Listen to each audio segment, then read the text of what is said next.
এই সুন্দর স্বর্ণালী সন্ধ্যায় এ কি বন্ধনে জড়ালে গো বন্ধু। ঠিক, বন্ধুর থেকে বড় শব্দ আর হয় না। আর বন্ধুর সাথেই তো মনের সব কথা শেয়ার করা যায়, তাই না? যেমন নিজের সব কথা ডায়েরিতে লিখে লিখে রেখা যায়। আমি আমার মনের ডায়েরি থেকে তোমাদের সাথে অনেক কথা শেয়ার করেছি। আমি আশা করব তোমরাও আমার সাথে সেগুলো শেয়ার করবে। দেখবে ভালো লাগবে। সবারই তো কিছু ভাবনা থাকে, বলার থাকে, শোনবার জন্যও লোক থাকে। তো সেগুলো বলো, তাহলে ভালো লাগবে। নালে কবে আর বলবে, তাই না? তাই জীবনের সব কথা নয় কোথাও লিখতে হয়। আগে তো আমরা ডায়েরি লিখতাম, এখন আমাদের ফেসবুক অনেক ব্যবস্থা দিয়েছে। ফোন থেকে আমরা অনেক কিছু ফেসিলিটি পাই। তো সেটাই আমরা ইউটিলাইজ করি, বন্ধুদের কাছে নিজের মনের বার্তা পৌঁছে দিই। আজ তোমাদের সাথে আমি আমার শৈশবের গল্প করব। ছোটবেলায় আমি খুব দুষ্টু ছিলাম, খুব খুব দুষ্টু ছিলাম। মায়ের মুখে শোনা, মা বলে আমি এত গুন্ডা ছিলাম যে মা ধরো আগেকার দিনে তো মায়েরা প্রচুর মানে মশলাপাতি আমরা যেমন এখন গুঁড়ো মশলা ইউজ করি রান্নায়, কিন্তু মায়েরা তো তা করতো না। মা নিজের হাতে শিলনোড়াতে বাটনা বাটতো, লঙ্কা হলুদ আমি নিজেও দেখেছি। মাকে যখনই গিয়ে জড়িয়ে ধরতাম, মায়ের গায়ে একটা মশলার গন্ধ, তারপরে জড়িয়ে ধরতাম মাছের গন্ধ। আমি তো মাছ কাটতেই পারি না, সিরিয়াসলি। বাজার থেকে যদি কোনো দিন মাছে মানে ওরমভাবে মাছ নিয়ে আসে, কাটা তো দূরের কথা, আমার সত্যি ধুতে গিয়েও খুব কষ্ট লাগে এত ব্লাড থাকলে, কিন্তু সেটা করতেই হয়। কিন্তু আমার মাকে আমি নিজে দেখেছি, বড় এত বড় মাছ কাটার বঁটি ছিল, সেটা আবার আলাদা করে রাখা থাকতো, কারণ ঠাকুমা সমস্ত ওগুলো আলাদা করে রেখে দেবার সিস্টেম ছিল, ঢোকাতে দিত না। সেই মাছ কাটার বঁটিতে মা বড় বড় মাছ নিয়ে কাটতো, আর মায়ের দুহাতে রক্ত ভরে থাকতো, আর গা দিয়ে একটা মাছের গন্ধ ছাড়তো। দৌড়ে ছুটে মাকে জড়িয়ে ধরে আদর করতে যেতাম। মায়ের গায়ে গায়ে বাটনার গন্ধ, নয় মাছের গন্ধ। তারপরে অবশ্য রান্না বান্না সেরে তারপরে আবার স্নান করতো। মায়েদের এমনি নিয়ম ছিল প্রথম সকালবেলায় স্নান করে করা, তারপরে তারা করতো। তো সত্যি আগের দিনে মহিলারা, মায়েরা খুবই কষ্ট করেছে, যেগুলো মনে হয় এখন আমরা আর পারবো না, অন্তত আমি তো পারবো না, অসম্ভব একদমই। যাই হোক, সেই শৈশবের কথা বলতে গিয়ে মনে পড়ে শৈশবের বন্ধুদের কথা। আমার শৈশবটা সত্যি খুব আনন্দে কেটেছে। আর জানো তো, এত দুষ্টু ছিলাম, পাড়ার মধ্যে আমরা একটা ব্যাচ ছিল আমাদের, মানে পাশাপাশি যারা আমরা বন্ধুরা ছিলাম, তারা সবাই মিলে পাড়ায় দৌড়ে দৌড়ে খেলা করতাম, এর বাড়ি ওর বাড়ি, লুকোচুরি খেলা, মানে নানা রকম খেলা সব খেলতাম।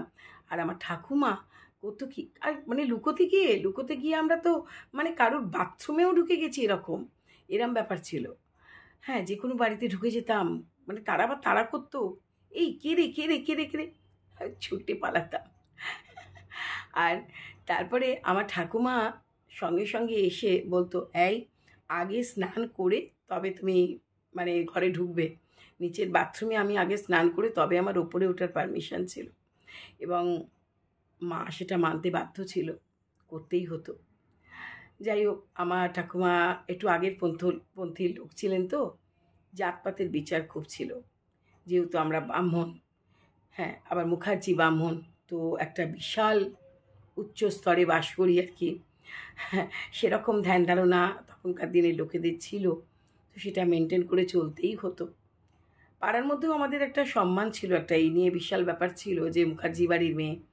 তো পাড়ার ছেলেরাও যদি কথা বলতে আসতো বা কেউ এ করতো, তো সেখানে কিন্তু আমার বাপিও ভীষণভাবে প্রোটেস্ট করতো। মানে সবসময় আমাদের বুঝিয়ে দেওয়া হতো যেন আমরা সব কিছু থেকে আলাদা। এই নিয়ে আমার খুবই মতবিরোধ ছিল। কেন দেখো, বন্ধুত্ব করতে গিয়ে কি জাতপাত বিচার করে বন্ধুত্ব হয়? কখনোই তা হয় না, কখনোই তা হয় না। আমি কখনো তাই করিনি, কিন্তু আমার ঠাকুমা এগুলো করতো, মানতো ভীষণভাবে। আর বাবা মা বলতে পারো মানতে বাধ্য ছিল।